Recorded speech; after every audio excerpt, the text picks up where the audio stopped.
Ինչպես ճիշտ պատրաստվել մագնիսառեզոնանսային շերտագրմանը։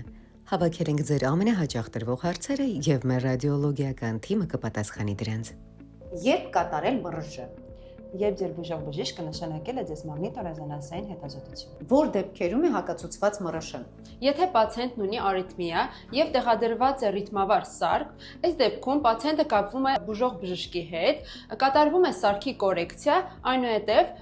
ռեանիմատոլոգի հսկողությամբ կատարում ենք MRT հետազոտությունը։ Երբ չի կարելի կատարել ՄՌՇ։ Եթե դուք ունեք մագնիտոռեզոնանսային հետազոտության հետ անհամատեղելի բժշկական կոնստրուկցիաներ, օրինակ իմպլանտներ, սակայն վերջերս օգտագործվում են այնպիսի մետաղական կոնստրուկցիաներ, որոնք մեր հետազոտության հետ համատեղելի են։ Ինչ են ձեզ հաճախ հարցնում հիվանդները։ Հիվանդները մեզ հաճախ հարցնում են, արդյոք ՄՌՇ-ն ճառագայթում է։ Ոչ, ՄՌՇ-ն չի ճառագայթում։ ՄՌՇ ապարատը աշխատում է առանց որևէ իոնիզացնող ճառագայթի օգտագործման։ Էլ ինչ են հարցնում։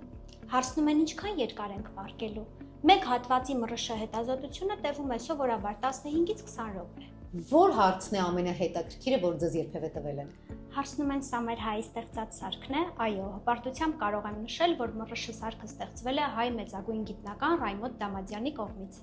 Ինչպես պատրաստվել ՄՌՇ-ին։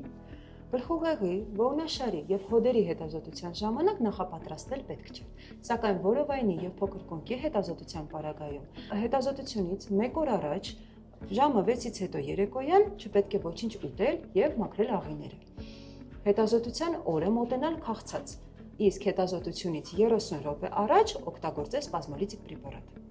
Հետազոտությունից առաջ պացիենտի տրամադրվում է մեկանգամյա օգտագործման իրեր, պացիենտը զգեստափոխվում է, այնուհետև սկսում ենք հետազոտությունը։ Հետազոտությունը տևում է 7-ից 40 րոպե եւ ամբողջ ընթացքում մենք կապի մեջ ենք լինում պացիենտի հետ։ Խնդրանք բոլոր պացիենտներին ներկայանալ հետազոտության բոլոր բժշկական փաստաթղթերով եւ դիսկերով, քանի որ դա շատ կարեւոր է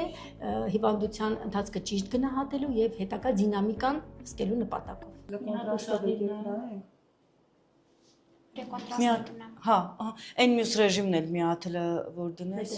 շատ լավ է։ Եթե ունեք այլ լրացուցիչ հարցեր կամ նախապատրաստման առանձնահատկություններ, դիմեք մեզ։ Մենք սիրով կօգնենք ձեզ թե հետազոտությունից առաջ, թե հետազոտության ընթացքում եւ թե հետազոտությունից հետո։